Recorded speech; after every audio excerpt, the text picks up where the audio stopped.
Welcome to Spill the Tea about weddings. Hi, I'm Teresa. Hi, I'm Sheila.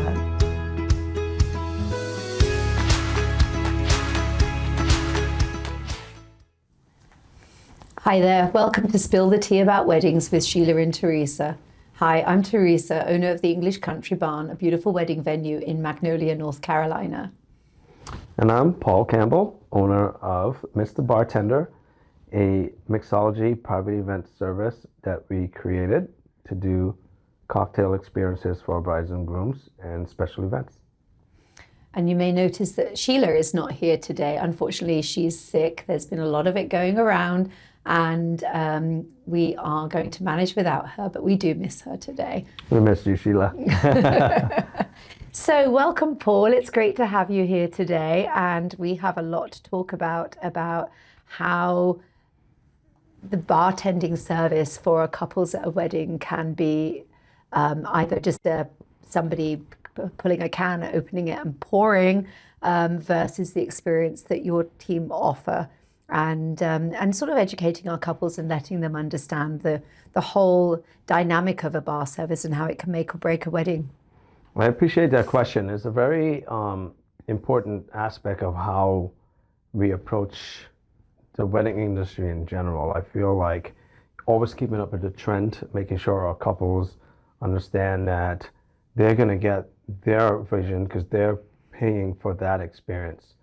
But to backpedal a little bit, when we created our brand and the business concept, Mister Bartender, it was about intimate private mixology experiences. Elevated cocktails goes into so many moving parts, and there's so much beyond just what's in the glass. And that's why I have a docu-series that we are calling Behind the Glass with Mister Bartender, because a big fundamental part, and I use the word education, is to get our clients to understand it's not just a warm body standing there combining ingredients.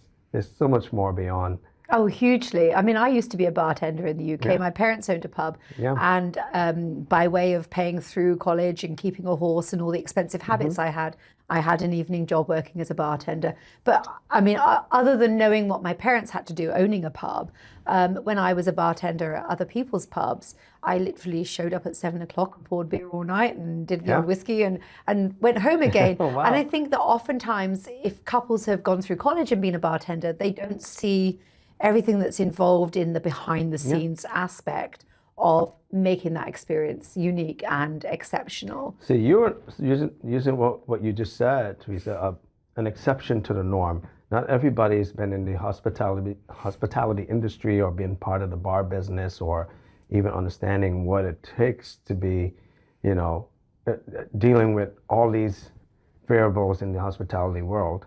And that's why I feel like I'm in a position where I have to educate our clients or potential booking couples on how the bar services can set the level of entertainment for the guests to enjoy at the wedding celebration. Well, it is actually an entertainment service, isn't it, really? It's not, and as I say, you can just get a bartender who's going to open cans and pour a glass of wine and call it good, and that's fine. You're still giving everybody a drink, but your business and my business as well are very much about experience, about making sure that couples walk away at the end of their event saying, amazing, the best day ever. And it's so funny, we kind of overuse the word experience, and I feel sometimes, but it really, truly, genuinely is. And wholeheartedly, I take the genuine part of that word and say the experience concept is what we focus on.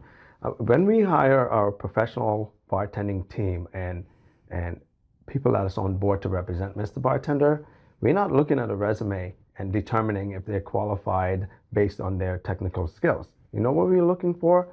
And actually this pays homage to my team and the people that are part of the industry. We want guest experience specialists. That's literally what we do. We just happen to be bartenders and really good at making cocktails because we have a creative side of... I would have been really, really bad to be employed at you. I was a brilliant bartender, but efficiency was my thing. We were I was in busy pubs, and I wanted to be able to serve as many people as I could and keep them happy. But I don't want to take away from that. But it's a different part. It's totally different, isn't it? That experience of hiring somebody like me to serve beer or wine or even make cocktails, I'm going to Yes. get them served, but I'm not going to smile and be happy and make all those. And there's kind of two ways and to it is separate. totally different, isn't it? Yeah, this they actually made a title for it. Now there are categories of people that call themselves bartenders, and then there's a mixologist, which technically you can go look it up and see what the differences are. But it comes back to one fundamental: is taking care of guests, looking at the glass and finding out right before they get to that finishing point that you paid attention enough to go back and refill their drink before asking for it. Even the water, even tilting of the beer, sometimes you already know without seeing in the beer can or seeing through it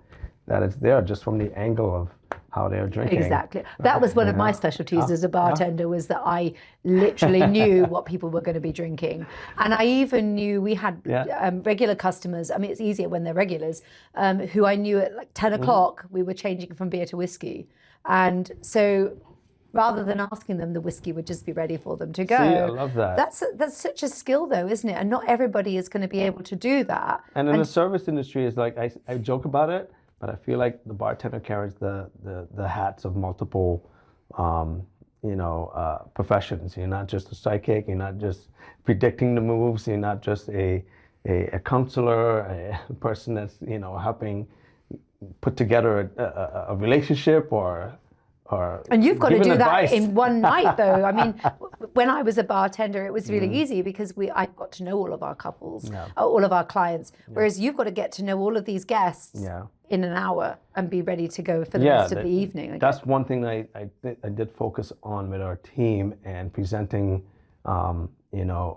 cocktail service in a wedding environment is a little different from being at a bar where you have regulars. So now you're meeting new faces at a wedding, and within that cocktail hour, we kind of find the group of people that are generally appreciating the cocktails are going to come and gravitate towards the bartending staff. Right.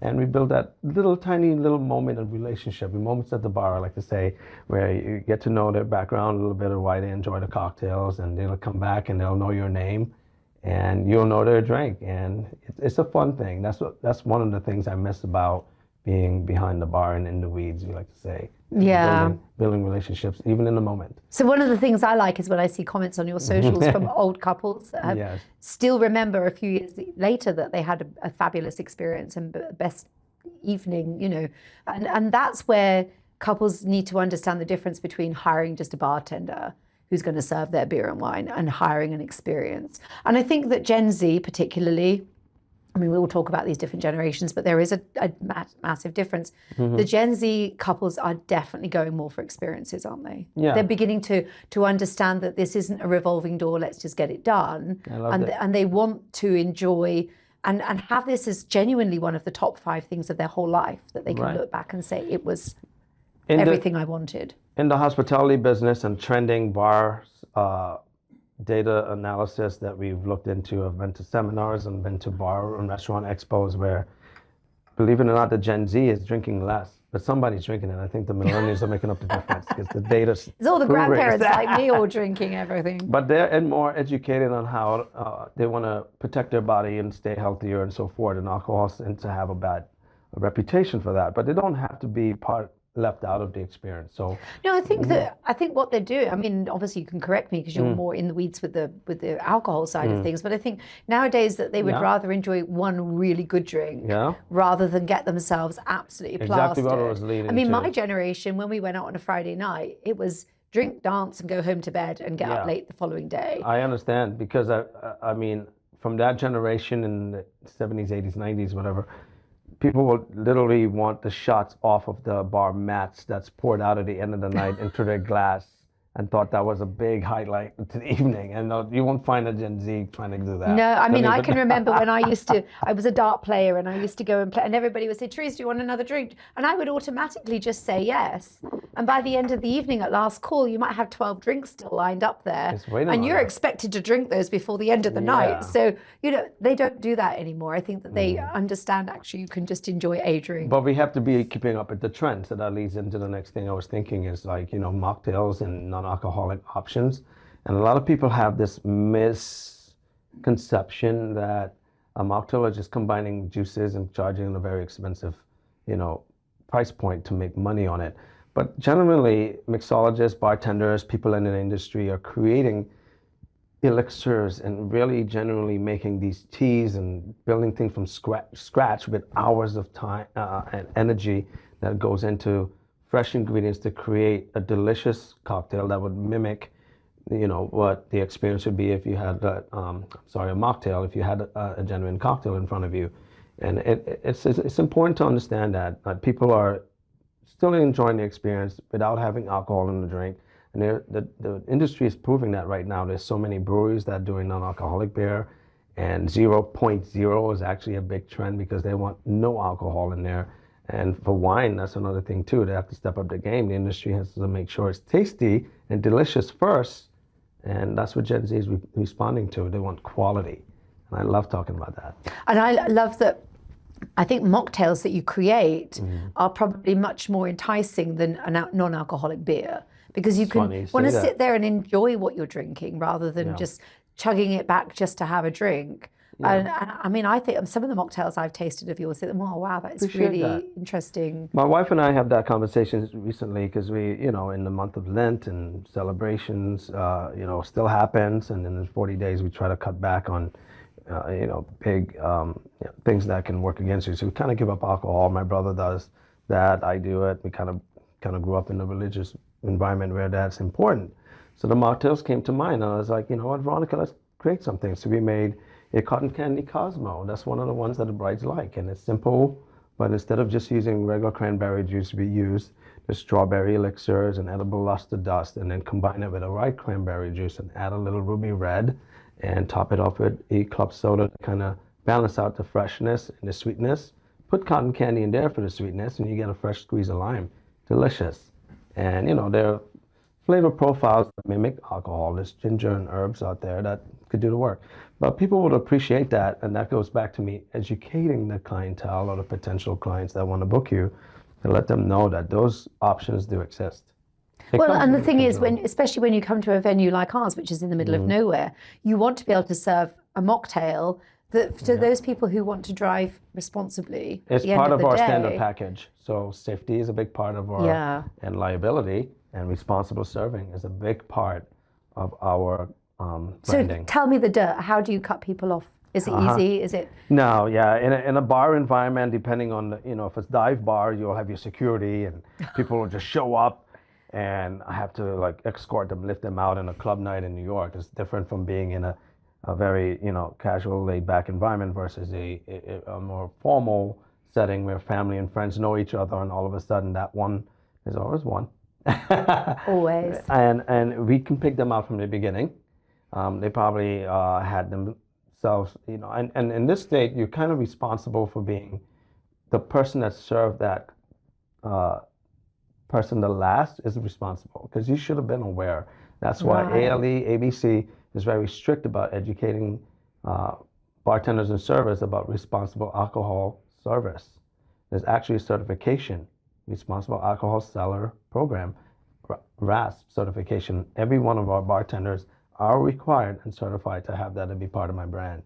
And that's just the bare minimum. There's all of the levels that you can go get from the National Restaurant Association. And to get back to my point, it's just that, we're cutting them off by introducing water, non-alcoholic options, doing basically, sending them to get something to eat, escorting them over to somebody that that will be in charge and take the initiative to talk that person down, and making sure they're served safely. At that point, we're not allowed to give them alcohol. It's definitely something we have to pay attention to. It's very difficult though, isn't it? Because until they start showing symptoms of being over the limit, it's hard to know unless you have actually been the person that served them all night. That's correct. How far? Whereas in the UK, we have zero tolerance. So if you're driving, you don't need to be drinking, and you will go to prison if you're done for drink driving. And the person who served you is also going to be done. So when I served in the pubs, we used to have a basket of keys. Oh, wow. Keys in there. You're not having your keys. And it is definitely zero. You will lose your license for 5 years, and you will go to prison. There's harsh penalties for that here. I think, but they're not harsh enough, because I mean, and I don't know what it's like in North Carolina, but I know when we lived in Kansas that there were instances of younger people who were drink driving, whose parents were able to pay the judge off. And they need to lose their licenses. And I think it's really hard, isn't it? Because there's always a workaround and a red tape. But in the UK, we have DDs, designated drivers. And every single time a group of people go out, somebody is nominated to be the DD. I love that we're talking about this. The responsibility starts with the person themselves. Exactly. It really does. And a group of people together. So we all grew up with that mentality that if you're going out to a party, who's going to be DD? Who is going to be calling the Uber? So where we are in Magnolia, obviously we don't have Uber, so it's very difficult. There's no Lyft, there's none of those facilities. So people do have to think about being responsible beforehand. And they think, oh, we just have a couple and we can drive home. And it stresses me out because that wasn't the culture I grew up in. And so, I mean, Ian loved it when the kids were young because I was always DD because I knew that the kids would be waking up sometime early and I didn't want to be hungover. So if we went out somewhere, I would always happily drive and was quite happy to enjoy a lime and soda and go home and, and I just think that you don't have to drink in order to have a good time. So you can have the mocktails and, enjoy yourself. But not everybody thinks that way. No, they don't. And I just think that nowadays there needs to be more understanding from people who are guests at weddings that there is a responsibility to not just your bartenders. I mean, we'll say by the time your bartenders know somebody's had too much to drink, they've probably had too much to drink. Too late. Too much too late. It does start with the person themselves. Yeah, double-edged sword there to talk about it. I think the responsibility starts with the person themselves, and it also is enhanced with the person that's serving that person that had enough. But if you have a really big wedding, you might have, 4 or 5 bartenders. Different people are serving different people. It's so funny. Every time I talk to a potential client and they call me because we're educating them and spending a lot of time letting them know why Mr. Bartender is going to be the responsible bar team that will be there at your wedding, I always have these things to point out, and one of the things we talk about is how much time we spend with our team talking about liability and making sure we're serving safely. And the venue comes into play, and the English Country Barn is part of that. How we can provide that service, how are they getting home, what is the plan of action if you were to get into a situation, and why we don't do shots and give double pours or give multiple drinks to the same person coming back to the bar often. The bartenders are already trained for that. Our team leads know that. That's why they're Serve Safe certified. But the double-edged sword is where you want to be as polite as you can, but when somebody's belligerent and had too much, they're not really rationally thinking at that point. True too.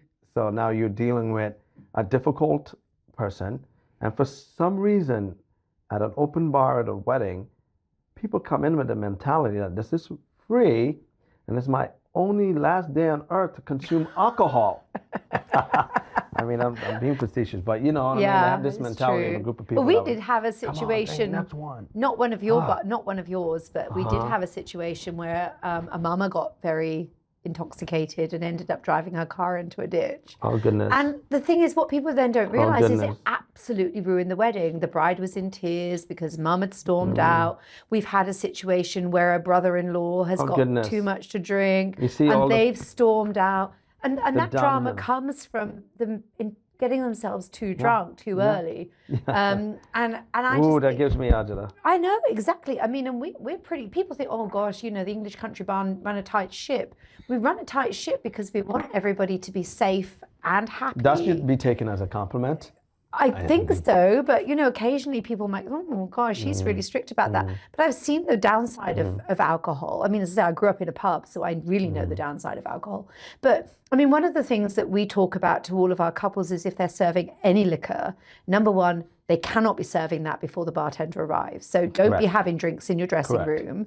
And we tell them that they have to have the ABC permit. They will argue with me about it. Well, the bartender's licensed and that's fine. I said, no, it doesn't work like that. So let's educate people and tell them about the ABC one-day permit that they have. It's very valid. I think the opinion of how people think versus what the law really is two separate things. And the red tape in this state has been, I moved from New York City, and you do have restrictions there, but in North Carolina, a lot of dry counties existed when I moved there 20 years ago.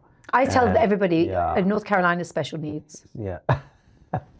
I'm not at liberty to comment, but I love that you put it that way. There's a learning curve for people, and I think the part of that is the education process. And a lot legislation has been in place to kind of restrict these things because whatever the gain is on the back end, the stickers on the labels, a lot of people move down to this state and like, why I can't just buy alcohol from any ABC store to put it in my bar? Because the state regulates everything. It's the same price every month, everywhere you go at every ABC. But the laws come into play when you're serving people at a public environment. You need to have a license to do so, and there's only 3 ways to get a permit in this state. There are some flex laws that happened after COVID, and obviously a good example is the brunch law. You know, it used to be you can drink before noon at any establishment on a Sunday. And now it's a little more flexible. You have to at 10 a.m. People have the flexibility now. I know there are church and reasons that people don't drink, but some people do. And the hospitality world are financially affected by this. They won't get people to drink or buy alcohol for 2 hours with a lot of people. That adds up over time. But my point is that the 3 permits would be a hotel, a food and beverage establishment. The hotel will get the permit. A catering service that handles food 60 to 40% ratios to serve alcohol to get an off-premises permit. And of course, a bar and establishment or a private club. There's no other way to get a permit. Now, they created something a couple of years ago at the ABC in North Carolina, and it was named incorrectly. I talked to the counseling and the legal department. It's called a mobile bartender permit. But it's not really a mobile bartender permit because you still need to have a brick and mortar to acquire this. And the counties are very strict about it. You know, you're not just getting certified by the state. You have to get the county and the city involved. Right. And there's so many positions to be liable for before we even get to that point. Very important when we talk to our guests and our potential clients, and you have this standard. The ABC permit is something that you should have. A one-day special occasion permit is created for a reason. Even if the bartending service has something in place or the catering service is in place, we want to make sure that they're licensed and protected. We do have all the maximum insurance, general liability insurance, and liquor liability insurance. Very viable and important, but let's apply for that. They made it easier now. You can do it online, get a PDF. I know it's $50 for people to do it, and we just say to all of them, I don't care who you're having as your bar service, we require as a premises for you to prove to us that you have got that. Because essentially, I mean, and I do it in layman's terms to our couples when I say, basically, you are talking to ABC and saying, our venue has given you permission to serve alcohol at our property. And that's it. And that might not be necessarily correct, but it's layman's terms for them to understand. Our venue requires this. Correct. That's the policy. and that's just the way it is. So, I mean, we're pretty relaxed about it. Growing up in England, I mean, I think alcohol is a lot more relaxed in England than it is in a lot of states in the USA. So we don't put our liquor under lock and key for our kids not to be able to touch in the cupboards, which kind of blew my mind when we first moved here, that people have put a mark on their liquor. We trust our kids a bit more, but we also happily introduced our children to the concept of responsible drinking from a young age. Whereas here it's like the demon thing, and we don't talk about alcohol until they're 21, which is a little naive in my opinion, because then they go and experiment way more. But I do think that just having policies in place for the property makes it easy for couples to understand, this is just how it is. Here's our contract. Correct. You send it off to ABC, do it online, 30 days out, we're good to go. And the wedding coordinator should also have that rule. There's a third layer involved, which is the bar service. When you're booking your bartenders, make sure you ask those questions. Are they certified in the state to serve alcohol? But I guess that's the thing. A lot of people don't know what questions to ask. So we just put together a planning pack for all of our couples, actually, that's pertinent to ECB, but it also says questions to ask your caterer, questions to ask your photographer, questions to ask your bartender. Are they licensed and insured? Do they have permission to serve in this? It is, because couples just think, oh, he's a bartender, he must know all the rules. Check that box. But they don't necessarily know whether that's actually correct permitting or are they insured. When we created this concept, we just didn't go fly by night, here's a thought, and some businesses might have done that. But with Mister Bartender, we did 2 years of research and development, sat down with hours on a first name basis with ALE officers in each county, Thomas Bissett, Sam, the people, they know who I am.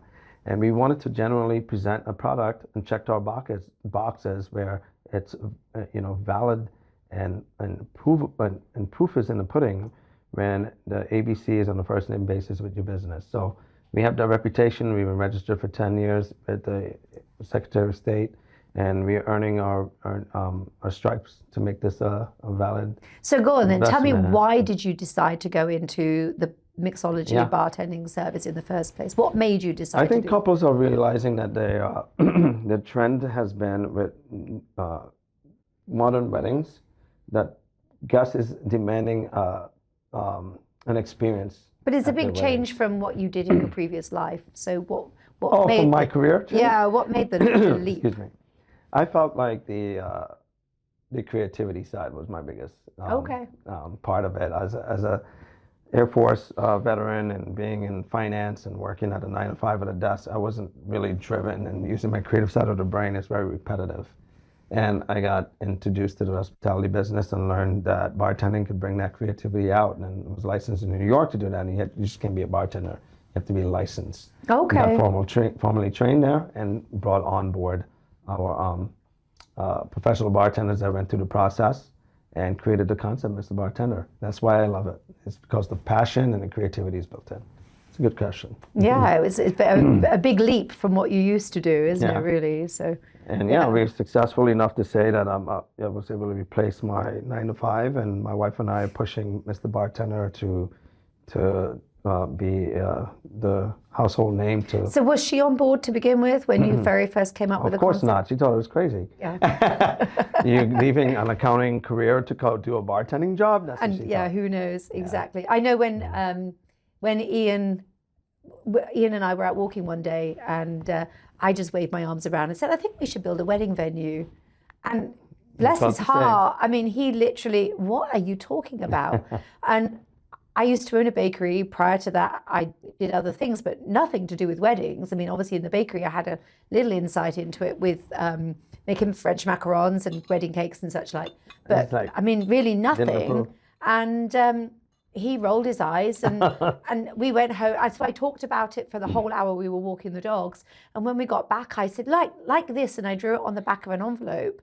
And he is an adorable person, because the following day he made an appointment at the structural engineer, and it was just like this Wow. this concept that just went. I mean, once we'd started it, there was no getting off the wheel, really. We'd gone with it. But I mean, people always ask us when we do tours, did you always want to be in the wedding industry? Hell no. No, that And- wasn't part of my decision making either. I didn't want to do it. There's several reasons why not, but it's put us on the map and created a calendar where we have a year out of bookings and creating jobs, and we love it. I can't wait to be at another wedding and give those clients the vision that they had from a bar So do you perspective. have ideas for growth this year? Just Oh, expansion? 100%. You've always Before got I even started the brand, we named it Mr. Bartender PortCity.com, because we want to create a creative cocktail artists, that's what I call them, to take our concept and be definitely like more of a management agency, where we're using our contacts to duplicate that concept and put them in their environment with their team to go out and do multiple events in different pockets. Nice. Yeah, So duplicating. you'll be all the way up the East Coast eventually. Absolutely. Well, Paul, thank you so much for coming today. Come back and see us again, because we have so much to talk about. There's so much. Yeah, it's been an Thank you for your absolute time. pleasure. Yeah, thank you. My pleasure. So don't forget to like, follow, and share us at Spill the Tea About Weddings, and we'll see you on the next one. Cheers.